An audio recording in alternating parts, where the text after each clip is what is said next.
kesesakanku, kau beri kedamaianmu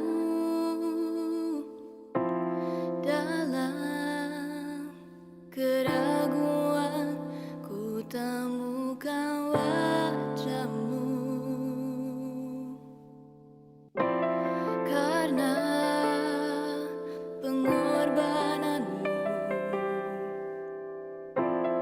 kau jadikanku baru.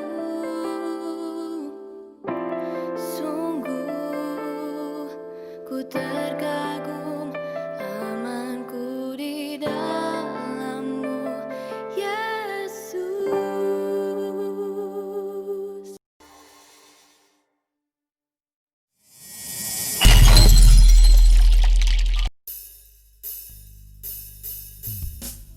Selamat hari Minggu keluarga MDC Batam. Dimanapun Anda berada saat ini, saya percaya kita semua dalam keadaan sehat. Mari kita siapkan hati kita mau memuji memuliakan nama Tuhan. Kita mau bersyukur atas segala kebaikan yang Dia berikan buat kita.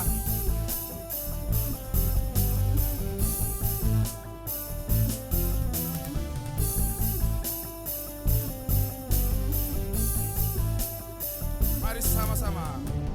Tiba saatnya kami berkumpul bersatu dari segenap suku dan bangsa, berdiri di hadapan tata anak domba, satu suara menyatakan keselamatan bagi Allah yang duduk dan bertata. Kami naikkan pada anak domba pujian dan kekuatan, hormat dan kekuasaan, kemuliaan bagi Dia selamanya.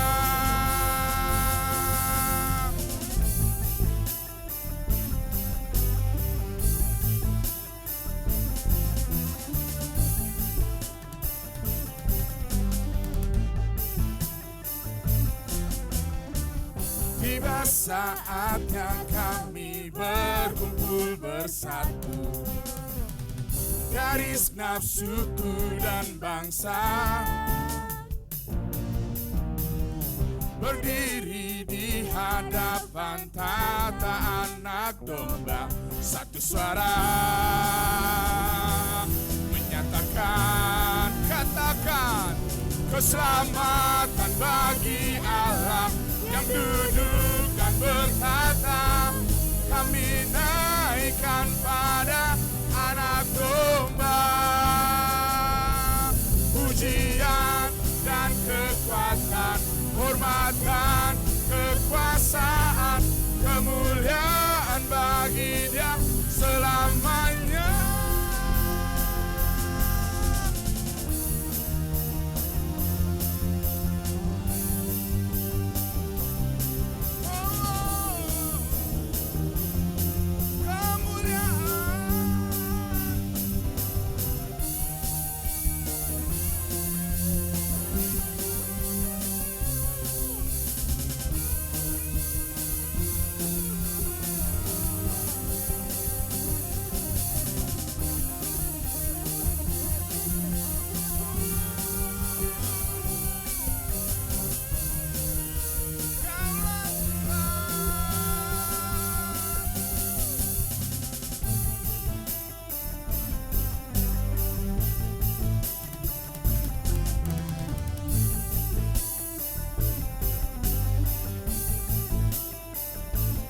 Keselamatan bagi Allah yang duduk dan bertata.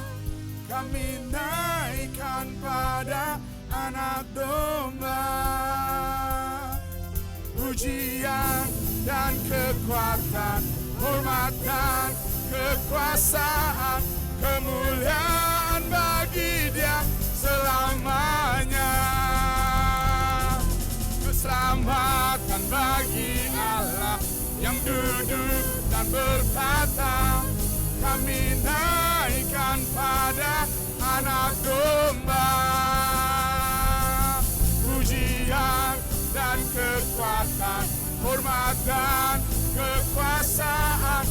kemuliaan bagi Dia selamanya.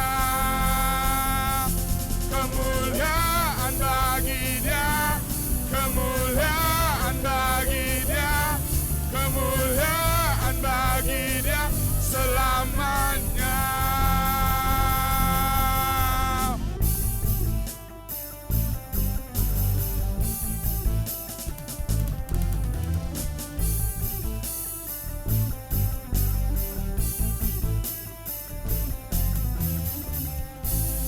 Kemuliaan bagi Dia selamanya. Dialah Tuhan Allah kita. Dialah Tuhan kita. Terpujilah nama-Mu Tuhan.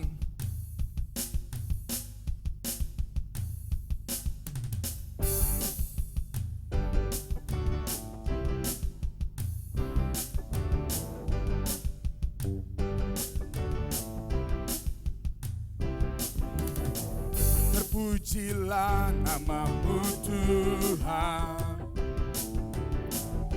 Kuat dan penuh kemuliaan, satu suara kami nyatakan, kebesaran-Mu kekal selamanya. Terpujilah nama-Mu Tuhan, ajaib dan penuh keagungan. Satu hati kami nyatakan, kerajaan-Mu kekal selamanya. Mari katakan, oh, oh, oh, oh, oh, Engkaulah Raja atas dunia, yang menghancurkan kutub dan membebaskan jiwa. Kami bersorak, angkat tanganmu, tangan. Engkau Tuhan berjaya dan memerintah untuk selamanya.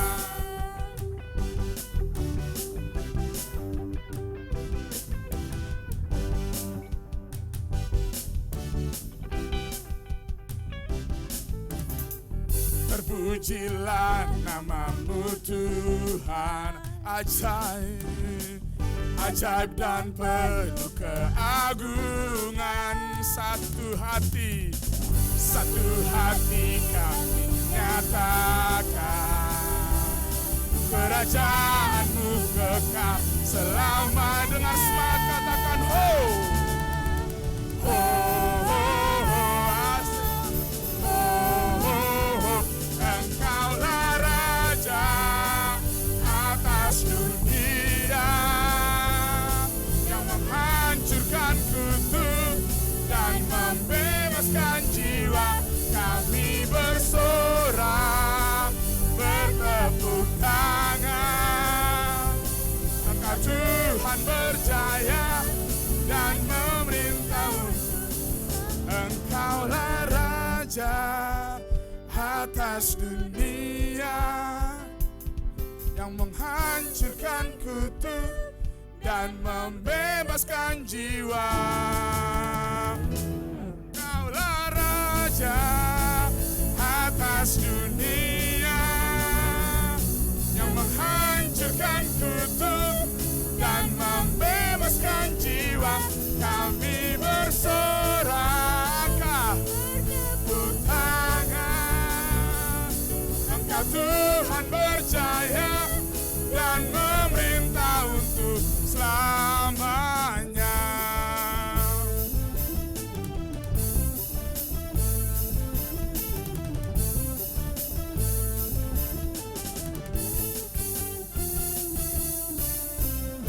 Haleluya.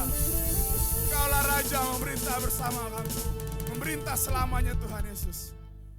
Terima kasih Tuhan. Terima kasih Bapak.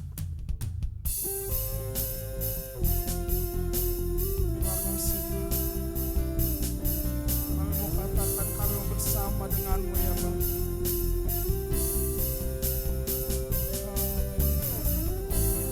Kami mau dituntun oleh-Mu ya Tuhan. berikan kami kemenangan ya Bapa.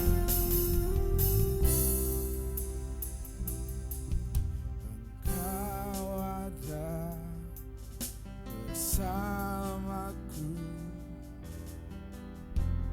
di setiap musim hidupku. Tak pernah kau biarkan ku sendiri.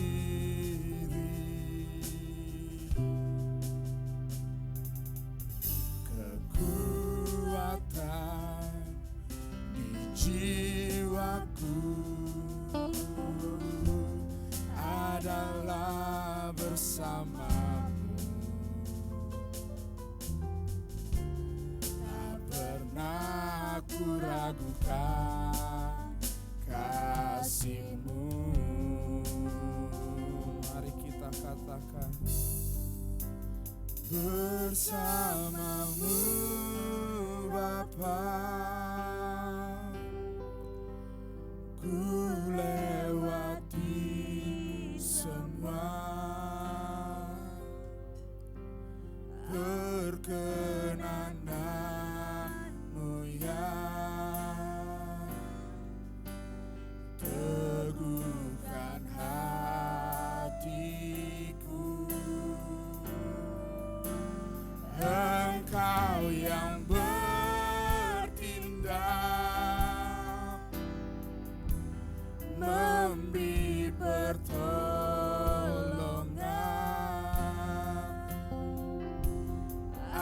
Anugerah-Mu besar berlimpah bagiku.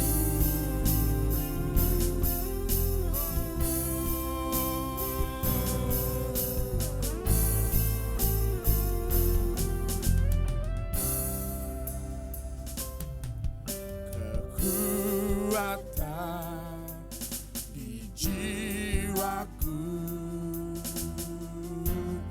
adalah bersamamu. Tak pernah ku ragukan kasih-Mu. Bersamamu, Bersamamu Bapa, ku lewati semua. Perkenanan-Mu, perkenanan-Mu ya teguhkan hatiku. Engkau yang bertindak, Amin Tuhan, memberi pertolongan.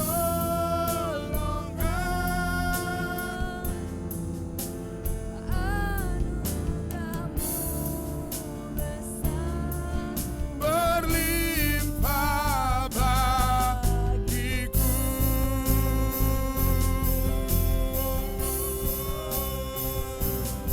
Berlimpah anugerah-Mu Tuhan, berlimpah kasih kami.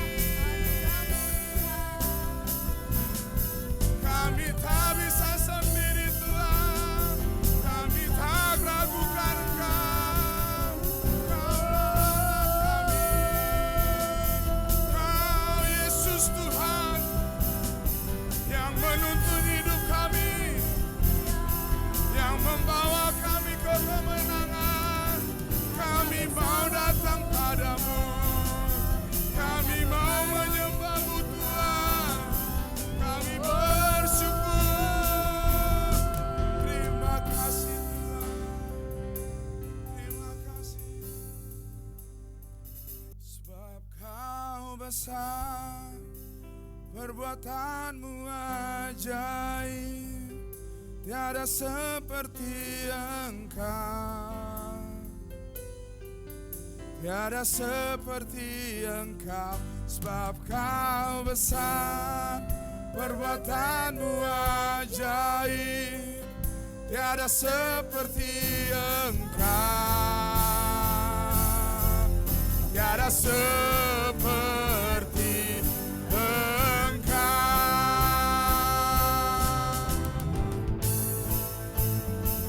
Sebab Kau besar, perbuatan-Mu ajaib, tiada seperti Engkau. Tiada seperti Engkau. Sebab Kau besar, perbuatan-Mu ajaib, tiada seperti Engkau. Tiada seperti Engkau. Tiada seperti Engkau. Tiada seperti Engkau.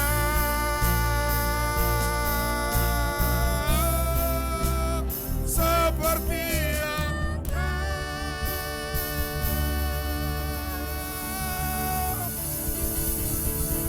Haleluya. Selamat pagi, selamat siang, selamat sore, dan selamat malam. Selamat hari Minggu untuk kita semua. Selamat datang kembali dalam kebaktian online MDC Batam. Saya senang bisa menyapa Anda semua, dan doa dan harapan saya berharap bahwa Bapak, Ibu, dan saudara-saudari ada dalam keadaan yang baik-baik saja, sehat secara jasmani dan secara rohani. Berulang kali saya mengucapkan pepatah ini. Kita tidak bisa melarang burung untuk terbang melewati kepala kita. Tetapi kita bisa mencegah dan melarang burung tersebut untuk tidak membuat sarang di kepala kita. Demikian juga halnya, kita tidak bisa melarang virus COVID ini untuk ada di dunia ini. Tetapi kita bisa mencegah atau melarang virus tersebut untuk tidak masuk ke dalam tubuh kita. Untuk itu saya menghimbau kepada Bapak, Ibu, dan saudara-saudari agar tetap memperhatikan protokol kesehatan secara ketat. Kepada Bapak, Ibu, dan saudara-saudari yang hadir di dalam ibadah secara offline di gedung gereja kita, untuk tetap memperhatikan protokol kesehatan, yaitu dengan menggunakan masker, mencuci tangan, dan menjaga jarak. Ini merupakan bentuk kita untuk mencegah agar tubuh kita tidak kemasukan virus, sehingga kita tidak sakit, kita semua sehat, dan kita dapat mengakhiri tahun 2020 ini di dalam kemenangan. Sebentar kita akan belajar firman Tuhan bersama-sama, namun sebelum itu saya ingin mengajak kita semua untuk berdoa terlebih dahulu. Mari kita satukan hati dan kita berdoa. Allah Bapa kami dalam kerajaan surga, kami berterima kasih untuk kasih dan kebaikan-Mu dalam kehidupan kami. 11 bulan di tahun 2020 sudah kami lewati dengan baik. Sekarang kami ada di bulan yang ke-12 di tahun 2020 ini. Tentu ada banyak rintangan dan badai yang ada di depan kami. Tetapi kami percaya bahwa ketika kami bersama dengan Tuhan, ketika Tuhan menyertai hidup kami, seberapa besar tantangan apapun di hadapan kami akan dapat melewatinya dengan baik. Itu sebabnya sekarang kami siap untuk diisi dengan kebenaran firman-Mu. Kami buka hati dan pikiran kami, biarlah firman-Mu mentransformasi cara berpikir kami, mengubah cara kami memandang kehidupan, sehingga kami tahu kemana kami harus pergi, langkah mana yang harus kami ambil, pilihan-pilihan apa yang harus kami buat di sisa bulan yang ada di tahun 2020 ini. Roh Kudus membantu saya untuk dapat menyampaikan firman Tuhan dengan kata-kata yang sederhana, yang mudah dimengerti oleh mereka yang mendengarnya, dan juga membantu mereka untuk dapat mendengar dengan baik. Dalam nama Tuhan Yesus kita katakan amin, amin, amin. Well, di bulan Desember, bulan yang baru ini, saya mengajak kita untuk belajar satu tema yang baru, yaitu Immanuel. Immanuel. Sepanjang bulan Desember ini kita akan belajar tentang Immanuel. Saya yakin bahwa kata Immanuel ini bukan merupakan satu kata yang baru. Sudah sering, sudah berulang-ulang kali kita dengarkan di setiap momen Natal. Bahkan berpuluh-puluh kali kita sudah mendengarnya. Tetapi salah satu yang saya inginkan dan saya harapkan di sepanjang bulan ini pada waktu kita belajar tentang Immanuel, itu bukan hanya merupakan sekedar informasi untuk menambah pengetahuan kita tentang Immanuel, tetapi jauh lebih daripada itu saya berharap agar kita semua mengalami Immanuel secara pribadi dalam kehidupan kita. Doa dan harapan saya di akhir bulan, di bulan ini, di akhir tahun ini, kita semua mengalami Immanuel, baik di dalam rumah tangga, di dalam pekerjaan, studi, bisnis, di segala aspek kehidupan kita. Kita mengalami Immanuel secara pribadi, sehingga kita dapat menceritakannya kepada orang lain. Tentu ada perbedaan antara menceritakan sesuatu yang dialami dan menceritakan sesuatu yang hanya sekedar pengetahuan. Dan doa saya pada saat Anda menceritakan tentang Immanuel itu bukan hanya berdasarkan pengetahuan Anda, tetapi bagaimana berdasarkan pengalaman karena Anda sendiri mengalaminya dalam kehidupan. Itu sebabnya beberapa menit ke depan saya harap Bapak, Ibu dan saudara-saudari siapkan telinga, siapkan hati, siapkan catatan untuk dapat mencatat, mendengarkan kebenaran firman Tuhan ini dengan secara baik. Sehingga kita dapat menemukan langkah-langkah praktis apa saja dan bagaimana Roh Kudus membantu kita untuk dapat mengalami Tuhan secara pribadi kita. Nah, di awal bulan ini saya, atau minggu pertama di awal bulan ini saya memberi tema yaitu makna Immanuel atau memaknai Immanuel. Saya ingin memulai seri khotbah saya ini dengan mengutip apa yang tertulis di dalam Yesaya pasal 7 ayat 14, kemudian Yesaya 8 ayat 8, dan Matius 1 ayat 23. Saya akan memulai dengan mengutip 3 ayat ini terlebih dahulu. Yesaya 7 ayat 14, di sana ditulis demikian, sebab itu Tuhan sendirilah yang akan memberikan kepadamu suatu pertanda. Sesungguhnya seorang perempuan muda mengandung dan akan melahirkan seorang anak laki-laki. Dan ia akan menamakan dia Immanuel.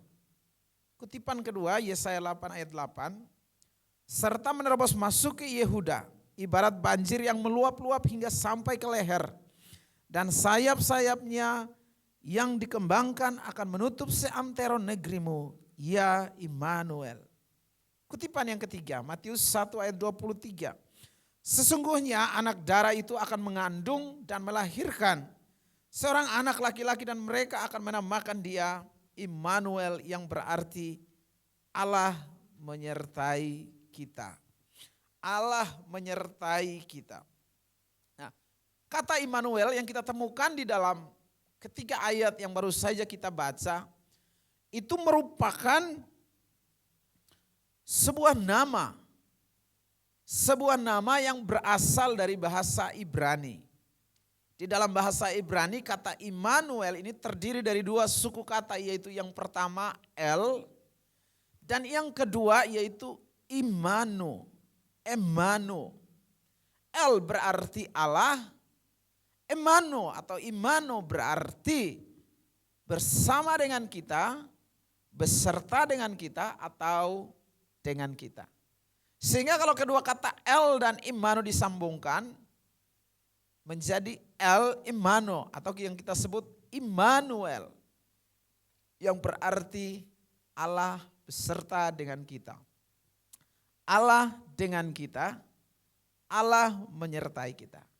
Sebelum saya lanjutkan, saya ingin bertanya, jika Allah bersama dengan kita, adakah yang perlu kita takutkan dalam kehidupan kita? Jika Allah ada dengan kita, perlukah kita khawatir tentang masa depan kita? Jika Allah beserta dengan kita, perlukah kita ragu akan hari esok kita? Saya pikir kita tidak perlu ragu. Kita tidak perlu cemas. Kita tidak perlu khawatir akan hari esok. Karena Allah beserta dengan kita. Karena Allah menyertai kita. Itu sebabnya kita tidak usah takut tentang hari esok. Kalau Tuhan beserta kita, sekalipun ada badai yang besar, kalau Tuhan bersama dengan kita, sekalipun tantangan di depan kita begitu besar, tetapi kita dapat melewati badai itu, kita dapat melewati tantangan itu. Kenapa?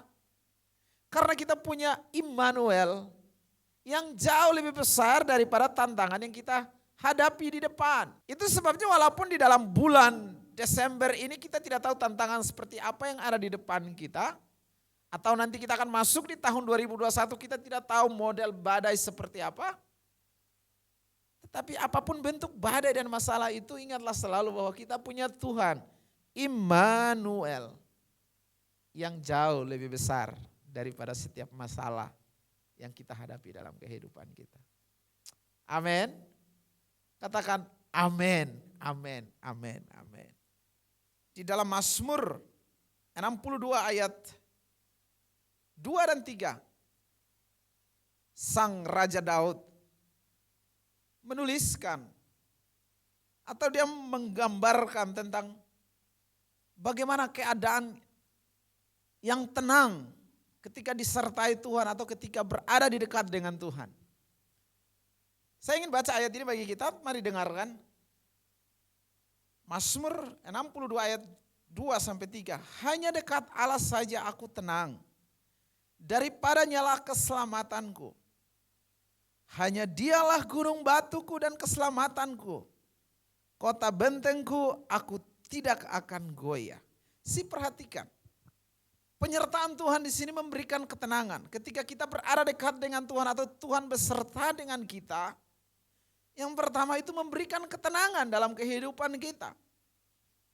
Kemudian memberikan keselamatan. Dan Tuhan menjadi benteng perlindungan.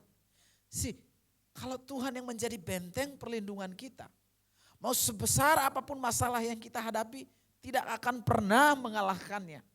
Karena kita tahu Tuhan pribadi yang kuasanya jauh lebih besar, kuasanya jauh lebih hebat, lebih kuat daripada segala persoalan hidup yang kita temui dalam kehidupan kita.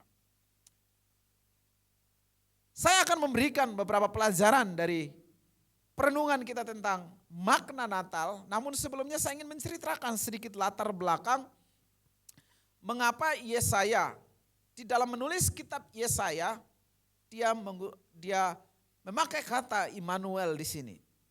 Latar belakangnya begini.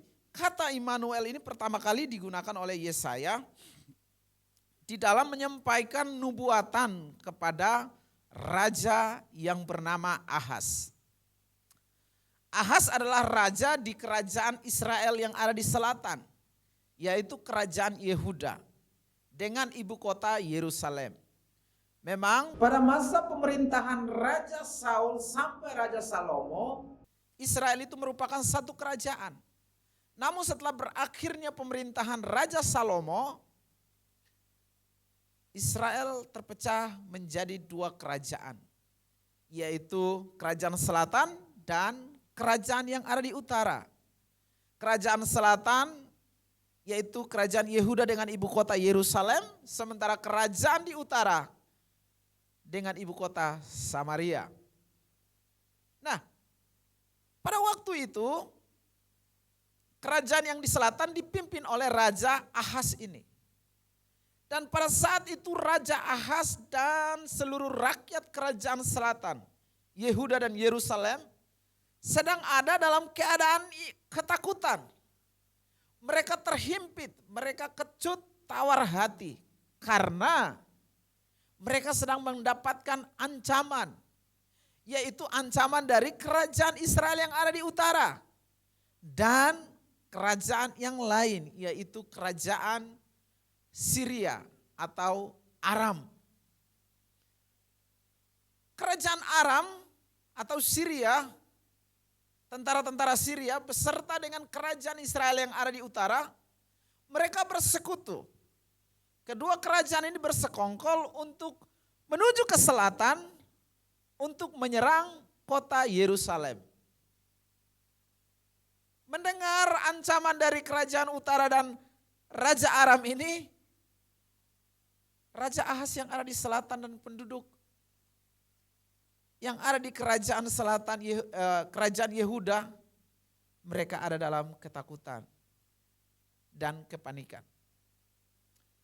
Dalam keadaan takut seperti begitu, kemudian Raja Ahas ingin meminta bantuan kepada kerajaan yang lain, yaitu yang kerajaan yang bernama Asyur.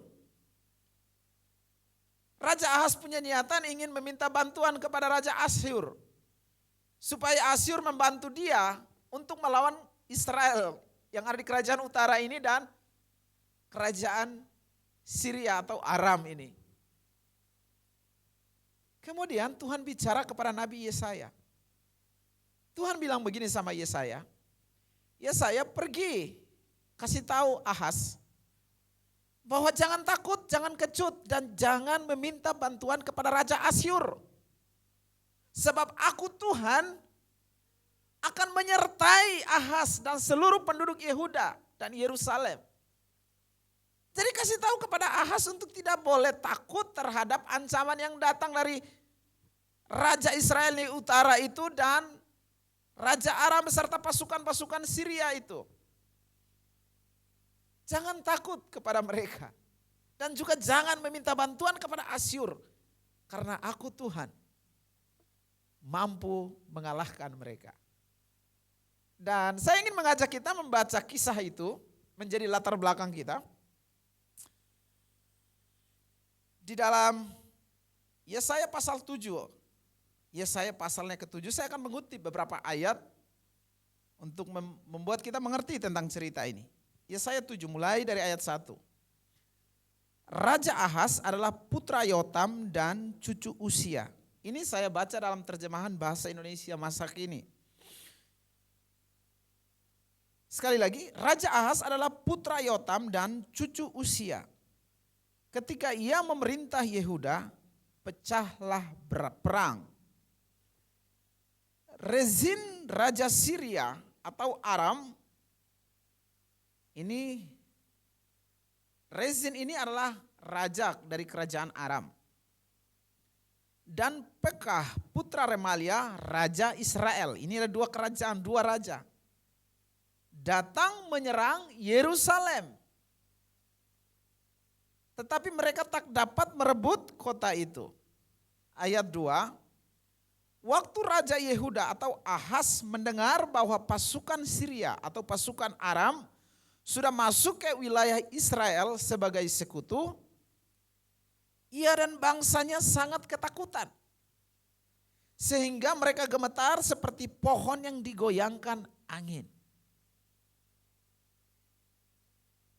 Lalu Tuhan berkata kepada Yesaya, bawalah anakmu Syer-Yasyub dan pergilah menemui Raja Ahas. Engkau akan menjumpai dia di ujung selokan kolam bagian atas tempat penatu-penatu bekerja. Katakanlah kepada raja bahwa ia harus siap siaga, tetapi tetap tenang. Ia tidak usah takut atau bingung. Saya ulang membaca kalimat ini. Katakanlah kepada Raja Ahas, bahwa siap siaga, ia harus siap siaga, tetapi tetap tenang. Ia tidak usah takut atau bingung. Kenapa tidak usah takut dan bingung? Karena kemarahan Raja Pekah dan Raja Resim dengan tentara orang-orang Syria itu tidak lebih berbahaya dari dua puntung kayu api yang berasap. Di sini kita nampak bahwa Tuhan memberikan pengharapan kepada Raja Ahas dan penduduk Yerusalem yang sedang ada dalam ketakutan. Bahwa tidak usah takut kepada kemarahan Raja Pekah dan Raja Resin. Sebab tidak berbahaya. Ayat 5. Syria atau Aram telah berkomplot dengan Israel dan rajanya. Mereka mau menyerang Yehuda. Dan menakut-nakuti penduduknya supaya berpihak kepada mereka. Lalu mengangkat putra Tabeel menjadi raja. Ayat 7. Tetapi aku Tuhan menyatakan bahwa hal itu tidak akan terjadi. Ini ayat 7 sangat menarik. Perhatikan. Kalau Tuhan berkata bahwa tidak akan terjadi, pasti tidak akan terjadi. Dan kalau Tuhan katakan terjadi, pasti terjadi. Dan di sini Tuhan ingin memberitahu kepada Ahaz dan penduduk Yerusalem bahwa ancaman yang datang dari utara, kerajaan utara dan Raja Aram dan tentara Syria tidak akan terjadi. Karena tidak akan terjadi, jadi kamu tidak usah pergi mencari bantuan di tempat-tempat lain. Tuhan mampu memelihara umatnya. Ayat 10 diteruskan, Tuhan menyampaikan pesan lain kepada Ahaz. Mintalah supaya Tuhan Allahmu memberi suatu tanda bagimu, entah dari dunia orang mati di bawah atau dari langit di atas. Kemudian ayat 14, tanda itu diberikan. Sekarang Tuhan sendiri akan memberi tanda kepadamu. Apakah bunyi tandanya? Apakah bentuk tandanya? Tandanya seperti begini.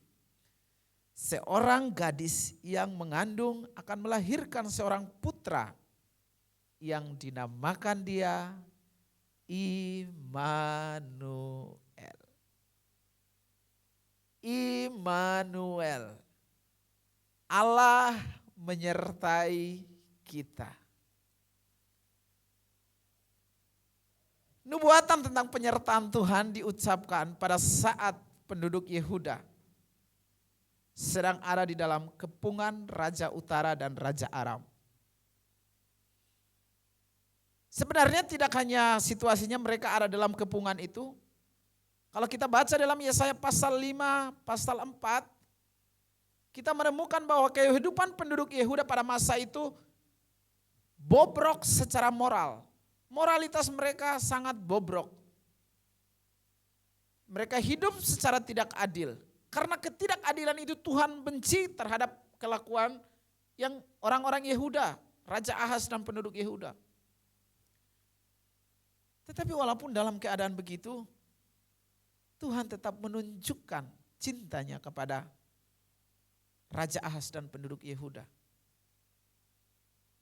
Dengan mengutus Yesaya untuk memberitahu kepada Raja Ahaz untuk tidak boleh takut terhadap masalah yang datang dalam hidup mereka.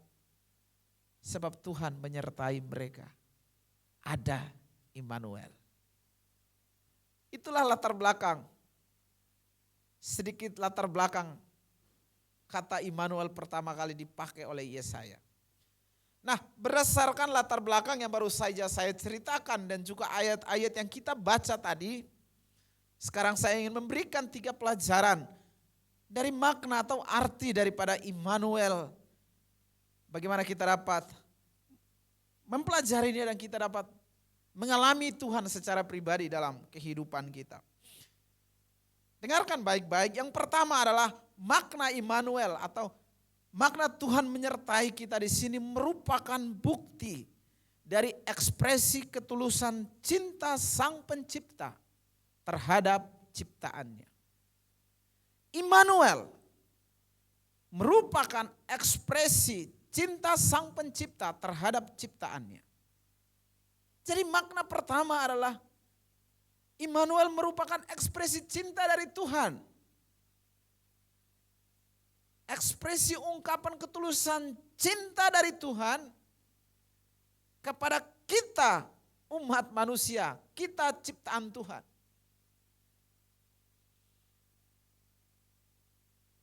Tuhan sangat sayang kepada umat manusia. Tuhan sangat begitu sayang terhadap kita. Tuhan begitu sayang kepada Ahaz dan penduduk Yerusalem. Dan bukti daripada kasih sayang itu dia ungkapkan melalui penyertaannya yang kita kenal dengan istilah Immanuel. Dan apa yang disampaikan nubuat itu dapat tergenapi di dalam Injil Matius. Dan terbukti bahwa Yesus lahir ke dunia. Sehingga sekarang kita kenal momen Natal. Kita juga tahu momen Paskah. Dia buktikan penyertaannya dengan dia lahir ke dunia. Dia menyertai kehidupan kita. Dan di dalam Yohanes 3 ayat 16 kita menemukan tentang bukti kasih Allah.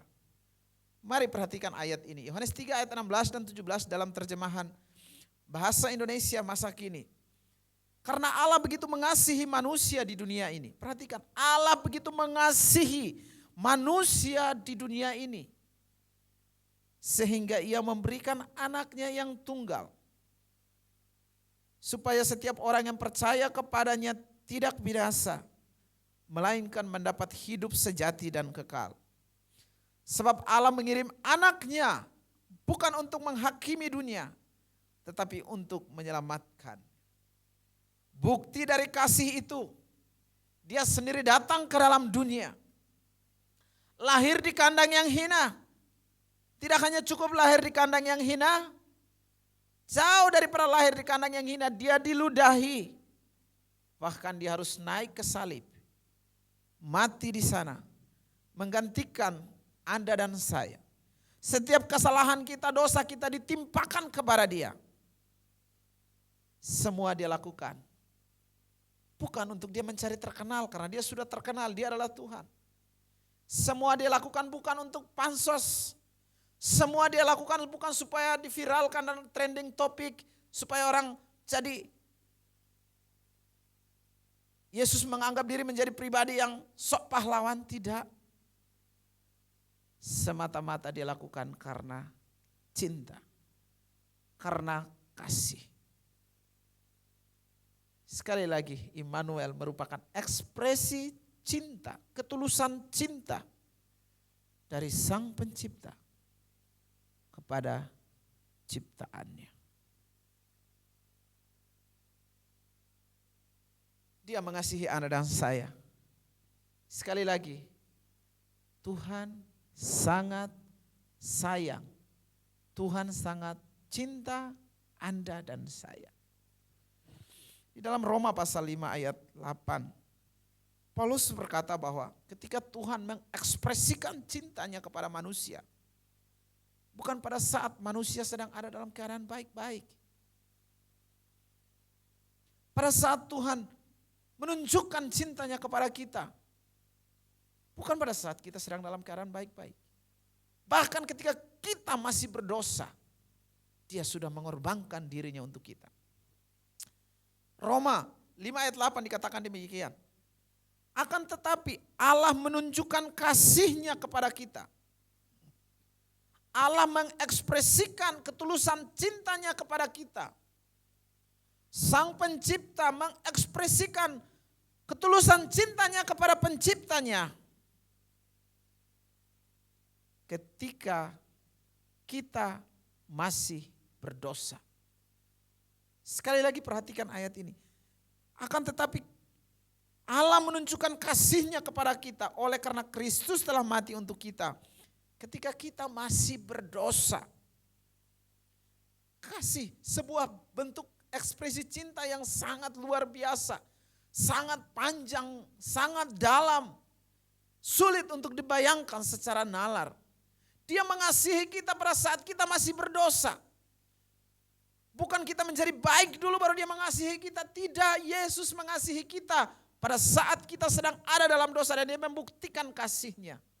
Dan ini sangat luar biasa dan saya pikir kita perlu berterima kasih. Hidup dengan ucapan syukur atas kasih yang begitu besar. Karena kasih yang begitu besar di dalam Efesus pasal 3 ayat 18 Paulus menuliskan doa ini. Dan saya berharap doa ini merupakan doa kita juga sekarang.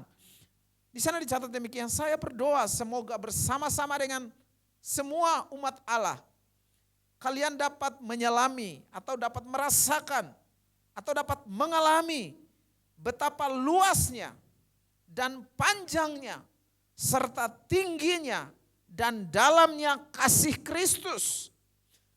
Saya berdoa semoga bersama-sama dengan semua umat Allah, sekali lagi, kalian dapat menyelami atau merasakan betapa luasnya dan panjangnya serta tingginya dalamnya kasih Kristus yang dengan akal manusia tidak dapat dipahami sedalam-dalamnya.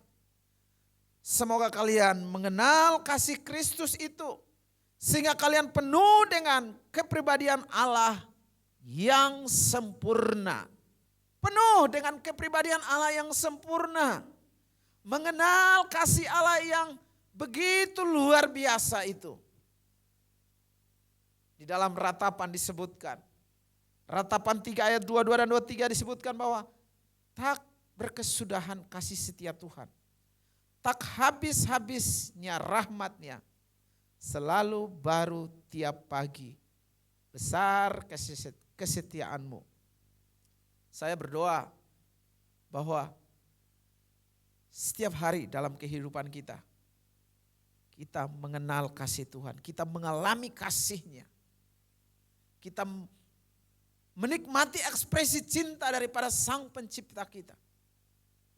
Saya mengharapkan bahwa dimanapun Anda berada, baik di tempat pekerjaan, di rumah, di tempat Anda bersekolah, di manapun Anda berada, biarlah Anda hidup di dalam kasih Tuhan yang sangat luar biasa. Sehingga orang lain dapat menyaksikan bahwa kita benar-benar adalah orang yang disertai Tuhan. Kita dapat menghadirkan atmosfer kasih Allah di lingkungan pekerjaan kita.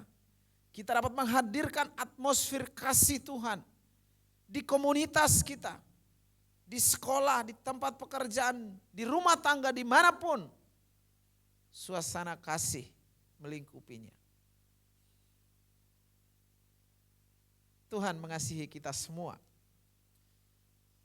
Dan makna yang kedua sekarang daripada Immanuel adalah Immanuel merupakan bukti bahwa Sang Pencipta tidak berdusta terhadap ciptaannya. Makna yang kedua adalah Immanuel itu menunjukkan bahwa Sang Pencipta tidak berdusta terhadap ciptaannya. Di dalam Yesaya 7 ayat 14, di situ nubuatan disampaikan. Nubuatan tentang seorang anak darah perempuan muda akan mengandung dan melahirkan seorang putra. Seorang laki-laki yang diberi nama Immanuel. 700 tahun setelah nubuatan Yesaya itu, nubuatan itu kemudian digenapkan di dalam Injil Matius pasal 1 ayat 23 yang sudah kita baca. Apa yang Tuhan bicarakan 700 tahun kemudian digenapkan.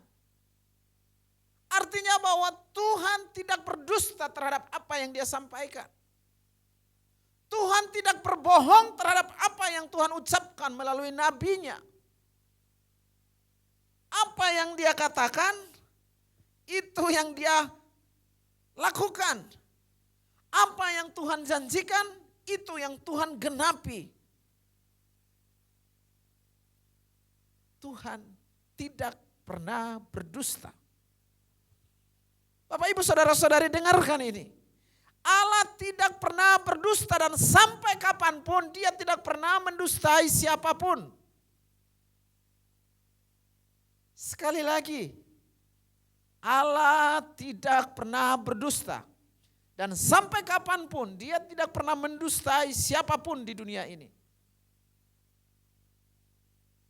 700 tahun. Memang waktu yang sangat panjang. Tetapi Tuhan menggenapkan janjinya.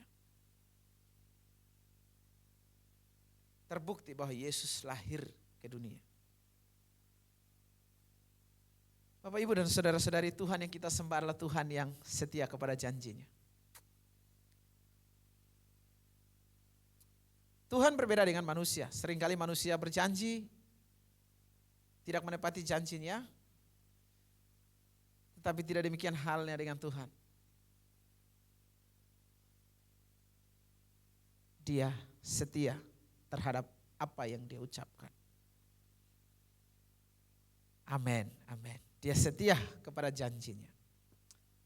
Sekarang makna yang ketiga yang dapat kita pelajari dari atau kita memaknai dari Immanuel adalah makna ketiga. Immanuel menunjukkan bahwa Allah hadir di dalam segala aspek kehidupan kita. Immanuel menunjukkan bahwa Allah hadir di dalam segala aspek kehidupan kita.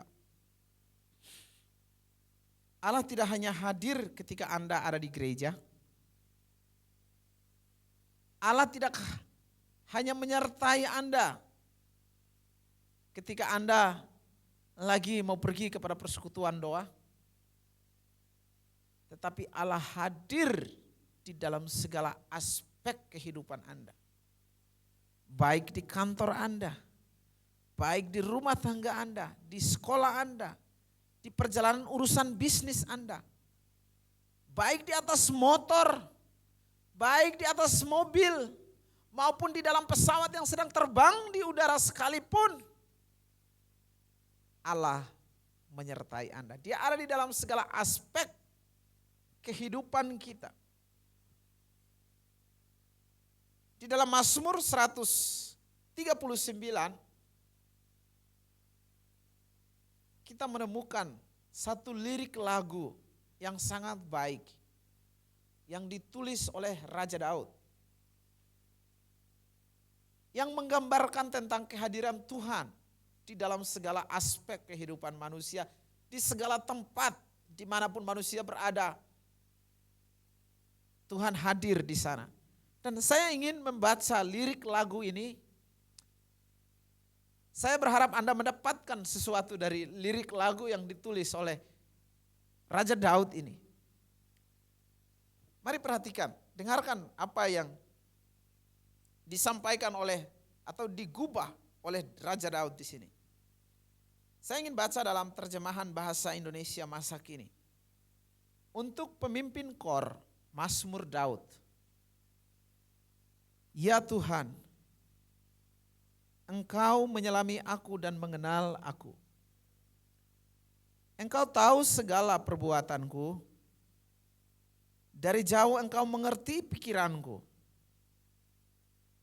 Engkau melihat aku, baik aku bekerja atau beristirahat. Engkau tahu segala yang kuperbuat.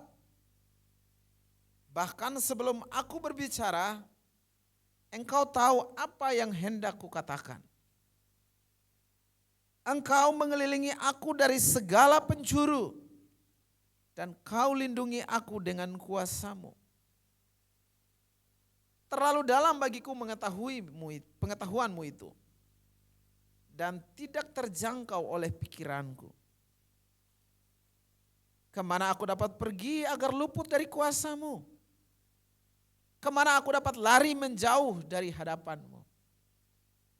Jika aku naik ke langit, Engkau ada di sana. Jika aku tidur di dalam alam maut, di situ pun Engkau ada. Jika aku terbang lewat ufuk timur, atau berdiam di ujung barat yang paling jauh, di sana pun Engkau menolong aku. Di sana juga tangan-Mu membimbing aku. Jika aku meminta supaya gelap menyelubungi aku dan terang di sekelilingku menjadi malam, maka kegelapan itu pun tidak gelap bagimu. Malam itu terang seperti siang, dan gelap itu seperti terang. Engkau menciptakan setiap bagian badanku dan membentuk aku dalam rahim ibuku. sebuah kubahan, sebuah lirik daripada chord nyanyian yang dituliskan oleh Raja Daud ini. Menunjukkan bahwa Allah adalah pribadi yang tidak dibatasi oleh apapun. Dia hadir di dalam segala aspek kehidupan manusia. Di dalam dunia orang mati Tuhan ada. Mau terbang ke udara di sana Tuhan ada. Tuhan hadir di segala keadaan kita. Untuk menyertai kita, untuk menolong kita. Mungkin setelah Anda mendengar ini Anda berkata, Pak Jack, Anda salah. Kalau benar Tuhan ada di segala aspek kehidupan saya, mengapa sakit penyakit saya ini tidak kunjung sembuh? Anda akan berkata, Jack, kamu salah. Kalau Tuhan benar ada di segala aspek kehidupanku, mengapa kehidupan saya ini dililiti utang? Saya sudah berdoa tetapi kok utang saya tidak kelar-kelar selesai. Anda akan berkata, Jack, kamu salah Jack. Kalau benar Tuhan ada di segala aspek kehidupan saya, mengapa bisnis saya jadi bangkrut? Mengapa orang tua saya sakit dan tidak kunjung sembuh? Mengapa penyakit aku kok tidak kunjung sembuh? Kalau benar Tuhan ada di segala aspek kehidupan saya, mengapa saya susah untuk mendapatkan pekerjaan? Kalau benar Tuhan ada di segala aspek kehidupan saya, mengapa rumah tangga saya tidak ada dalam keadaan damai? Kalau benar Tuhan ada di segala aspek kehidupan,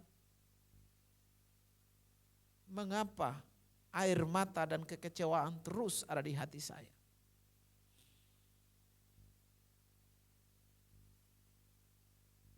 Kalau itu pertanyaan Anda, dengarkan ini baik-baik.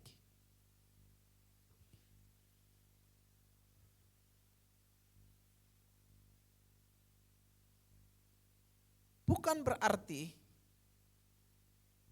Tuhan menyertai kita lalu kita kebal terhadap masalah. Bukan berarti karena Tuhan Immanuel menyertai kita lalu kehidupan kita ibarat jalan tol yang mulus-mulus saja. Itu pemikiran yang keliru. Tuhan izinkan engkau melewati setiap berbagai badai masalah dalam hidupmu. Supaya Dia ingin menyatakan mujizat dan kemuliaan-Nya.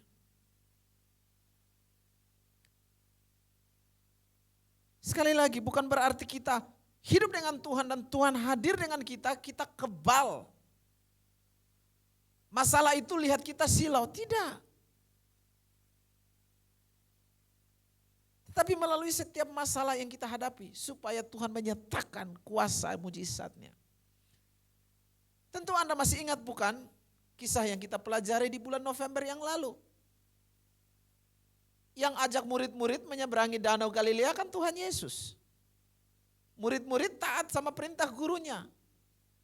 Kemudian mereka mengikuti gurunya. Mereka mengikuti guru mereka mengikuti Yesus. Naik ke perahu untuk menyeberang danau Galilea. Apa yang terjadi di tengah perjalanan?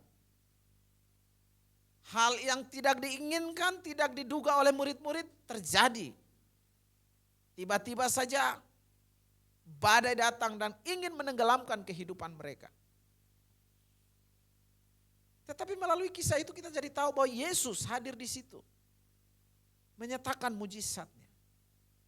Jadi kalau sekarang Anda memiliki masalah dalam kehidupan, percayalah kepada Sang Immanuel itu. Tunggu waktunya Tuhan. Jangan bimbang dan ragu, jangan kecut. Tunggu waktu Tuhan.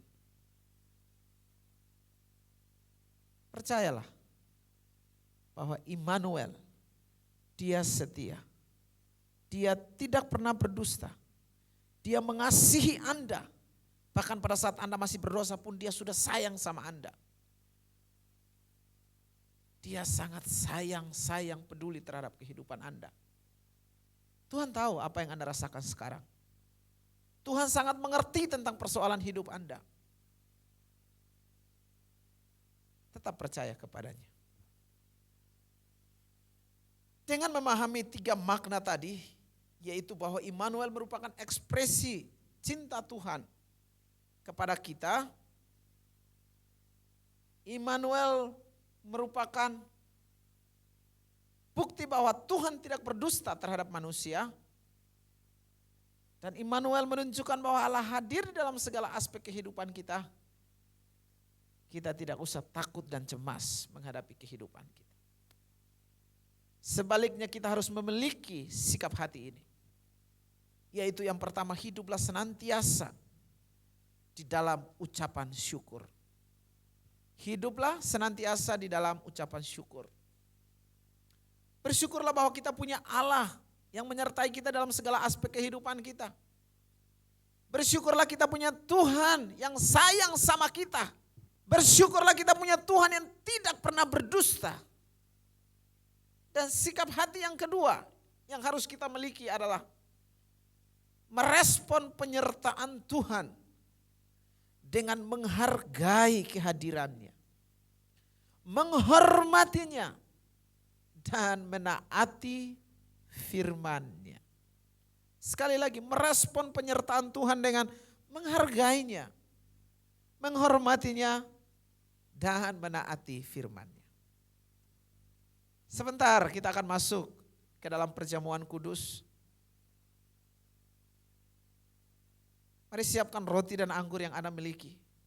Untuk bersama-sama kita ingat akan kasih dan pengorbanan Tuhan. Cintanya kepada kita. Dan mengingat senantiasa akan penyertaannya, Immanuel. Dalam segala aspek kehidupan kita. Tuhan Yesus memberkati. Ya, mari kita masuk dalam perjamuan kudus, mengingat akan kasih Tuhan, pengorbanan Tuhan yang telah mati di kayu salib bagi dosa-dosa kita, sehingga kita boleh selamat. Mari saudara sekalian mengambil anggur dan roti ataupun minuman teh atau biskuit yang saudara sudah siapkan. Kita akan makan dan minum bersama-sama. Firman Tuhan berkata, dan apa yang aku teruskan kepadamu, yaitu bahwa Tuhan Yesus pada malam Dia mau diserahkan. Dia mengambil roti dan mengucap syukur atasnya, dan Dia memecah-mecahkannya, dan Dia berkata, inilah tubuhku, inilah tubuhku yang dipersembahkan buat kamu. Buatlah ini untuk mengingat akan aku. Begitu juga dalam surat Petrus berkata, oleh bilur-bilurnya, oleh luka-luka badannya, engkau disembuhkan. Sehingga saudara imani bahwa oleh bilur-bilur Yesus, engkau mengalami kesembuhan. Dimanapun saudara berada, iman ini akan meneguhkan kesembuhan yang saudara akan peroleh. Mari kita makan bersama-sama di dalam nama Tuhan Yesus Kristus.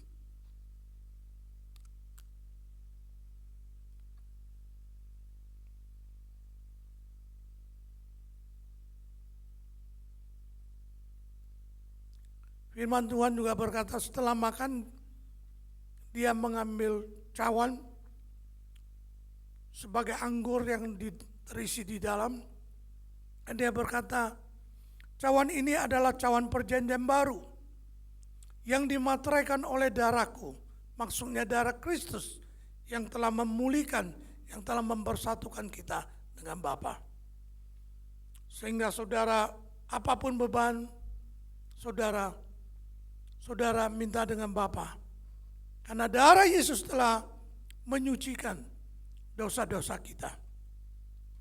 Sehingga kemudian firman itu berkata, perbuatlah ini setiap kali kamu minum untuk memperingati akan aku. Memperingati akan kasih-Nya yang dahsyat dan luar biasa. Mari kita minum bersama-sama dan imani bahwa Tuhan Yesus telah selesaikan masalah kita. Tuhan Yesuslah solusi bagi kita. Di dalam nama Tuhan Yesus Kristus kita minum bersama-sama.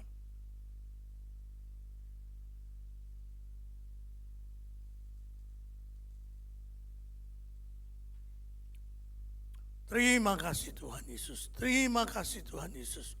Kau telah berkorban bagi kami. Kami yakin dan percaya. Oleh darah-Mu kami telah dikuduskan. Oleh pengorbanan-Mu dan kasih-Mu yang dahsyat dan luar biasa. Kami telah diselamatkan. Kami telah mengalami kemerdekaan demi kemerdekaan. Terima kasih Tuhan. Terima kasih Yesus. Atas pengorbanan-Mu di kayu salib. Sehingga kami boleh memperoleh keselamatan dari Engkau. Sehingga Engkaulah juru selamat kami. Engkaulah penebus kami. Di dalam nama Tuhan Yesus Kristus. Haleluya. Amin. Saudara sekalian, minggu depan kita tetap ada ibadah online. Dan mulai minggu depan, kita ada ibadah onsite di Batu Haji dan onsite di Sungai Panas. Ya, seperti biasa Batu Haji mulainya jam 8 dan Sungai Panas mulainya jam 10. Kita terima kasih pada Tuhan. Tuhan telah memberkati ibadah kita pada pagi hari ini. Dan saudara yang mau memberikan ucapan syukur, persembahan, bisa transfer ke rekening yang tertera di layar monitor ini. Kami yakin dan percaya persembahan saudara tidak akan sia-sia, tetapi boleh dipakai untuk memuliakan, besarkan nama Tuhan. Terima kasih Tuhan. Mari kita akan sama-sama berdoa syafaat juga untuk bangsa dan negara. Dan kita akan bersama-sama tutup doa, selesaikan ibadah pada pagi hari ini. Terima kasih Tuhan untuk segala kebaikan Tuhan. Kami sungguh bersyukur, berterima kasih. Ibadah telah berlangsung dengan baik. Setiap pelayan-pelayan-Mu, setiap hamba-hamba-Mu Tuhan pakai lebih dahsyat dan lebih luar biasa. Kami sungguh bersyukur, berterima kasih. Kami boleh ada pada pagi hari ini, atau siang hari, atau malam hari ini. Kami boleh datang memuji Engkau dan menikmati firman-Mu yang berkata kepada kami bahwa Allah sungguh-sungguh mengasihi kami, Allah sungguh-sungguh menyertai kami. Terima kasih Tuhan, terima kasih Yesus. Tuhan, kami juga tidak lupa serahkan bangsa dan negara ini ke dalam tangan-Mu. Kami serahkan Bapak Presiden, Wakil Presiden, para menteri, para DPR, MPR, polisi, angkatan udara, dan semua pemimpin-pemimpin bangsa ini. Biar Tuhan melindungi, Tuhan memberkati. Tuhan beri hikmat marifat untuk memimpin bangsa ini. Sehingga bangsa ini makin hari makin makmur. Bangsa ini makin hari makin diberkati Tuhan. Dan keluar dari masalah resesi ini. Dan keluar dari semua virus-virus yang jahat yang datang pada kami. Sehingga seluruh masyarakat boleh sehat, kuat di dalam Tuhan. Kami juga serahkan untuk pilkada pada tanggal 9 hari Rabu 9 Desember 2020 ini. Tuhan memberkati pilkada ini di seluruh Indonesia boleh berlangsung dengan baik, dengan jujur, dengan aman, dengan damai, sehingga boleh terpilih sungguh-sungguh orang yang jujur, orang yang baik, orang yang pemimpin yang mengasihi semua masyarakat di kota-kota Indonesia, di provinsi-provinsi Indonesia. Terima kasih Tuhan, terima kasih Yesus. Kami sebentar mau lanjutkan aktivitas kami, biar Tuhan menyertai kami, Tuhan melindungi kami, dan Tuhan menyertai kami. Mari kita sama-sama menerima berkat yang dari Tuhan.